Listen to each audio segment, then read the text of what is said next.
भारतासारख्या खंडप्राय देशात आणि तब्बल 140 कोटींहून अधिक लोकसंख्या असलेल्या देशात. हो, अगदी बरोबर. अशा या महाकाय देशात जनगणना म्हणजेच सेन्सस ही काही साधीसुधी प्रशासकीय मोहीम नसते. नक्कीच नाही. दर 10 वर्षांनी देशाचा संपूर्ण लेखाजोखा नव्याने मांडणारी ही एक काय म्हणतो आपण एक अत्यंत गुंतागुंतीची प्रक्रिया असते. आणि म्हणूनच 2027च्या जनगणनेची तयारी प्रशासकीय पातळीवर आतापासूनच म्हणजे अगदी वेगाने सुरू झाली आहे. हो. पण या सर्व लगबगीतून एक अत्यंत महत्वाचा आणि तळागाळातील कर्मचाऱ्यांच्या जिव्हाळ्याचा असा एक प्रश्न उभा राहिला आहे. आणि तो प्रश्न म्हणजे BLO कर्मचाऱ्यांचा. बरोबर. अगदी तेच. जे कर्मचारी तळागाळात निवडणूक आयोगाचा कणा म्हणून काम करतात, म्हणजे आपले BLO किंवा बूथ लेव्हल ऑफिसर्स, त्यांना या जनगणनेच्या कामातून खरंच सूट मिळणार आहे का? हा खरोखरच प्रशासकीय वर्तुळातील सध्याचा सर्वात कळीचा प्रश्न बनला आहे. हो ना. कारण हे बघा, जेव्हा आपण भारतीय प्रशासकीय यंत्रणेचा विचार करतो तेव्हा एकाच सरकारी कर्मचाऱ्यावर डझनावर वेगवेगळ्या जबाबदाऱ्यांचा भार असतो. खरंय. आणि म्हणूनच आजच्या या सखोल चर्चेत आपण 4 अत्यंत महत्वाच्या अधिकृत कागदपत्रांचं विश्लेषण करणार आहोत. बरोबर. यात पुणे महानगरपालिका, नंदुरबार आणि अमरावती येथील तहसीलदारांची पत्रे आहेत. आणि या सगळ्यावर कळस म्हणजे भारताच्या निवडणूक आयोगाचे म्हणजेच ECIचे अगदी ताजे 19 फेब्रुवारी 2026चे पत्र देखील आपण पाहणार आहोत. हो. या सर्व कागदपत्रांमधून आपण हे समजून घेणार आहोत की जनगणनेची पूर्वतयारी सध्या कुठल्या टप्प्यावर आली आहे, तळागाळातील कर्मचाऱ्यांची नियुक्ती कशी होत आहे आणि BLO कर्मचाऱ्यांच्या जबाबदाऱ्यांबाबत प्रशासनाची नेमकी भूमिका काय आहे. नक्कीच. तर चला या माहितीची थोडी फोड करूया. हो, सुरुवातीपासूनच बघूया. अगदी. म्हणजे जनगणनेच्या पूर्वतयारीच्या वेगापासून सुरुवात करणं योग्य ठरेल असं मला वाटतं. आपल्याकडे नंदुरबार तहसीलदारांचे जे 13 जानेवारी 2026चे पत्र आहे, त्यातून प्रशासन किती वेगाने कामाला लागलंय याचा एक मोठा अंदाज येतो. ह्या पत्रात नेमके काय दडले आहे? नंदुरबार तहसीलदारांचे हे पत्र खूप स्पष्ट संकेत देते. या पत्रात अत्यंत स्पष्टपणे नमूद केले आहे की भारत सरकारने 1 मार्च 2027 1 मार्च 2027 हो, 1 मार्च 2027 ही जनगणनेची अधिकृत तारीख निश्चित केली आहे. अच्छा, म्हणजे टार्गेट फिक्स आहे. अगदी. आणि त्यासाठी नंदुरबार तहसीलदारांनी सर्व शाळा, माध्यमिक शाळा आणि जिल्हा परिषदेच्या कर्मचाऱ्यांची माहिती मागवली आहे. म्हणजे ही माहिती कशासाठी? जनगणनेचे जे प्रगणक असतात त्यासाठी? हो. जनगणनेसाठी जे प्रत्यक्ष घरोघरी जाऊन माहिती घेतात त्यांना आपण प्रगणक किंवा एन्युमरेटर म्हणतो. आणि त्यांच्यावर लक्ष ठेवणारे पर्यवेक्षक म्हणजेच सुपरवायझर यांची नियुक्ती करण्यासाठी ही माहिती संकलित केली जात आहे. बरं, पण इथे एक शंका उपस्थित होते. कोणती? समाजातील एका मोठ्या वर्गात, विशेषतः तरुणांमध्ये अशी चर्चा असते की जनगणनेसारख्या मोठ्या मोहिमेत बेरोजगार तरुणांना रोजगार मिळेल किंवा मानधनावर काम करण्याची संधी मिळेल. हे किती खरे आहे? या पत्रांमधून याबद्दल काही स्पष्टता मिळते का? हा एक अतिशय महत्वाचा आणि वारंवार विचारला जाणारा गैरसमज आहे. अच्छा, म्हणजे हा गैरसमज आहे. पूर्णपणे. या अधिकृत कागदपत्रांवरून आणि जनगणनेच्या मूळ नियमांवरून हे अत्यंत स्पष्ट होते की जनगणनेचे काम हे बेरोजगार तरुणांना किंवा बाहेरील खासगी व्यक्तींना दिले जात नाहीत. पण असं का? एवढं मोठं काम आहे, मनुष्यबळ तर लागतंच ना? लागतं ना. पण जनगणनेमध्ये गोळा केली जाणारी माहिती अत्यंत गोपनीय असते, संवेदनशील असते. देशाच्या धोरण निर्मितीसाठी ती पायाभूत असते. त्यामुळे यासाठी पूर्णपणे सरकारी किंवा निमसरकारी अधिकृत कर्मचाऱ्यांचीच निवड केली जाते. म्हणजे जे आधीच सिस्टीममध्ये आहेत तेच? बरोबर. यात प्रामुख्याने जिल्हा परिषदेचे शिक्षक, ग्रामसेवक, कृषी सहाय्यक, केंद्र प्रमुख आणि लिपिक वर्ग यांचा समावेश असतो. म्हणजे सरकारी कर्मचाऱ्यांवर प्रशासकीय नियंत्रण ठेवता येतं म्हणून. अगदी बरोबर. कायदेशीर जबाबदारी निश्चित करता येते जी एखाद्या खासगी व्यक्तीवर करता येत नाही. हे स्पष्टीकरण नक्कीच अनेक गैरसमज दूर करणारे आहे. म्हणजे पूर्ण मदार ही अस्तित्वात असलेल्या सरकारी यंत्रणेवरच आहे. हो. आता या मोहिमेचा आवाका किती अवाढव्य आहे हे पुणे महानगरपालिकेच्या पत्रावरून अधिक गडद होते. हो. 12 फेब्रुवारी 2026चे पत्र. हो, तेच. पुण्यात तर केवळ माहिती गोळा करण्याचे काम नाही, तर चक्क प्रशिक्षणाचे अत्यंत सविस्तर वेळापत्रकही जाहीर झाले आहे. पुण्यात प्रशिक्षणाचे वेळापत्रक खूपच काटेकोरपणे आखले आहे. हो, मी वाचत होते. त्यांनी 18 फेब्रुवारी ते 8 मे 2026 या काळात प्रशिक्षणाच्या विविध बॅचेस आयोजित केल्या आहेत. बरोबर. पुणे महानगरपालिकेसारख्या मोठ्या शहरात अशाच सूक्ष्म नियोजनाची गरज असते. सर्वात आधी मास्टर ट्रेनर्सची एक विशेष बॅच यशदामध्ये होणार आहे. यशदा म्हणजे पुण्यातील ती प्रशासकीय प्रशिक्षण संस्था ना? हो, महाराष्ट्र राज्याची सर्वोच्च प्रशासकीय प्रशिक्षण संस्था. तिथे या मास्टर ट्रेनर्सना जनगणनेचे बारकावे, नवीन तंत्रज्ञान शिकवले जाईल. आणि त्यानंतर मग खालच्या स्तरावर प्रशिक्षण होईल? अगदी.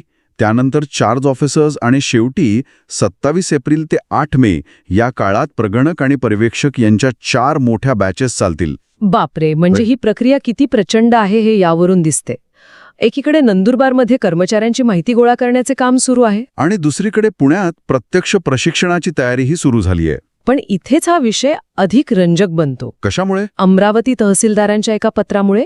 हे पत्र 11 डिसेंबर 2025 चे आहे. अच्छा, तो सूट देणारा निर्णय. हो. या पत्रातील सर्वात लक्षवेधी मुद्दा म्हणजे त्यांनी स्पष्टपणे नमूद केले आहे की जनगणनेसाठी माहिती पाठवताना जे कर्मचारी BLO म्हणून काम पाहत आहेत त्यांची माहिती चक्क वगळून उर्वरित कर्मचाऱ्यांची माहिती पाठवावी. हा खरोखरच एक अत्यंत धाडसी आणि लक्षवेधी प्रशासकीय निर्णय आहे. हो ना, कारण सामान्यतः जनगणनेचे काम हे सर्वोच्च राष्ट्रीय कर्तव्य मानले जाते. यातून सहसा कोणाला सुटका मिळत नाही. बरोबर आहे. पण इथे फक्त BLOच नाही तर इतरही काहींना वगळलंय ना? होय, फक्त BLO नाही तर जे कर्मचारी लवकरच सेवानिवृत्त होणार आहेत, ज्यांची बदली झाली आहे, जे अंध किंवा दिव्यांग आहेत, किंवा ज्यांना कर्करोग, हृदयविकारासारखा दुर्धर आजार आहे, अशा सर्वांना यातून वगळण्याच्या सूचना आहेत. मानवतावादी दृष्टिकोनातून हे योग्यच आहे. पण या पत्रात एक अत्यंत कडक इशाराही दडलेला आहे. कोणता इशारा? माहिती देण्यास टाळाटाळ केल्यास कायदेशीर कारवाईचा. पत्रात अत्यंत स्पष्ट शब्दात नमूद केले आहे की जर माहिती लपवली किंवा हैगई केली तर जनगणना कायदा 1948च्या कलम 11 नुसार कारवाई केली जाईल. बापरे, म्हणजे हा कायदा एवढा कडक आहे? हो, हा 1948चा कायदा प्रशासनाला अत्यंत अमर्याद अधिकार देतो. जनगणनेचं काम नाकारणे हा दखलपात्र गुन्हा ठरू शकतो. म्हणजे ज्यांना सूट मिळाली आहे ते वगळता बाकी सर्वांना हे काम सक्तीचे आहे. तिथे नाही म्हणण्याची कोणतीही सोय नाही. अजिबात नाही. पण मग इथेच मला एक प्रश्न पडतो. सांगा ना. हे अमरावती जिल्ह्याचे पत्र असले तरी यावरून प्रशासकीय पातळीवर BLO कर्मचाऱ्यांना जनगणनेतून वेगळे ठेवण्याचा एक स्पष्ट कल दिसतोय. हो, नक्कीच. पण असे का? एखाद्या सामान्य शिक्षकाला जनगणनेचे काम सक्तीचे आणि दुसऱ्या त्याच शाळेतील शिक्षकाला जो BLO आहे त्याला पूर्ण सूट. यामागे काय कारण असावे? या प्रश्नाचं उत्तर खूपच इंटरेस्टिंग आहे. जर आपण याला मोठ्या चित्राशी जोडले. मोठ्या चित्राशी म्हणजे काय? म्हणजे यासाठी आपल्याला भारताच्या निवडणूक आयोगाच्या ECIच्या ताज्या पत्राकडे वळावं लागेल, जे 19 फेब्रुवारी 2026 रोजी निघाले आहे ते. अगदी तेच. जेव्हा आपण या पत्राचा आणि जनगणनेच्या वेळापत्रकाचा एकत्रित विचार करतो तेव्हा ही रणनीती लख्खपणे समोर येते. या पत्रात असं काय आहे? हे पत्र सर्व राज्यांच्या मुख्य निवडणूक अधिकाऱ्यांना उद्देशून आहे ना? हो, महाराष्ट्र आणि इतर 11 राज्ये आणि केंद्रशासित प्रदेशांचा यात उल्लेख आहे. यात निवडणूक आयोगाने एका मोठ्या कार्यक्रमाचे आदेश दिले आहेत. कोणता कार्यक्रम? विशेष संक्षिप्त पुनरीक्षण. इंग्रजीत याला स्पेशल इंटेन्सिव्ह रिव्हिजन किंवा SIR असं म्हणतात. अच्छा, मतदार याद्यांचं काम? हो, मतदार याद्यांच्या अत्यंत सखोल पुनरीक्षणाचे हे आदेश आहेत. आणि हे काम सुरू होणार आहे एप्रिल 2026 पासून. एक सेकंड, एप्रिल 2026? हो. आणि पुण्याचा जनगणनेचे प्रशिक्षण कधी होतंय? तेही एप्रिल-मे महिन्यातच. इथंच खरी गोम आहे. हाच तो वेळेचा संघर्ष किंवा टाइमलाईन क्लॅश. बापरे, म्हणजे एकाच वेळी 2 महाकाय मोहिमा? हो, एकीकडे फेब्रुवारी ते मे जनगणनेची तयारी आणि दुसरीकडे एप्रिलमध्ये निवडणुकांचं SIRचं काम. आणि हे SIRचं काम नक्की कसं असतं जमिनीवर? खूपच किचकट असतं. यात प्रत्यक्ष घरोघरी जाऊन मतदारांची पडताळणी करावी लागते. मयत किंवा स्थलांतरित लोकांची नावे वगळणे, नवीन 18 वर्षे पूर्ण केलेल्यांची नावे समाविष्ट करणे आणि हे सर्व उन्हाळ्यात करावं लागतं. शिवाय स्थानिक राजकारणाचा दबाव वेगळाच. अगदी बरोबर. आता तुम्हीच विचार करा, जर एकाच व्यक्तीला म्हणजे BLOला जनगणनेचेही काम दिले तर काय होईल? पूर्ण गोंधळ उडेल. दोन्ही कामांचा बोजबारा उडेल. नक्कीच. BLO हे निवडणूक आयोगाचे तळागाळातील सर्वात महत्त्वाचे दुवे असतात. त्यांच्याशिवाय मतदार यादीचे काम 1 इंचही पुढे सरकत नाही. म्हणजे राज्य प्रशासन या दोन मोठ्या यंत्रणांच्या मध्ये अडकले आहे. एकीकडे जनगणनेचे केंद्रीय गृह मंत्रालय आणि दुसरीकडे स्वायत्त निवडणूक आयोग. हो, आणि म्हणूनच स्वतःला या गोंधळापासून वाचवण्यासाठी प्रशासनाने BLO कर्मचाऱ्यांना जनगणनेच्या कामातून सूट देऊन त्यांना निवडणुकांच्या कामासाठी मोकळे ठेवण्याचा हा व्यावहारिक निर्णय घेतला आहे. म्हणजे ही काही VIP ट्रीटमेंट नाहीये, तर प्रशासकीय सोय आहे. अगदी बरोबर. पण याचा दुसरा अर्थ असाही होतो की जर BLOची फौज जनगणनेतून बाहेर पडली तर जनगणनेचा तो अवाढव्य भार कोणावर पडणार? हा खूपच महत्वाचा आणि चिंतेचा मुद्दा आहे.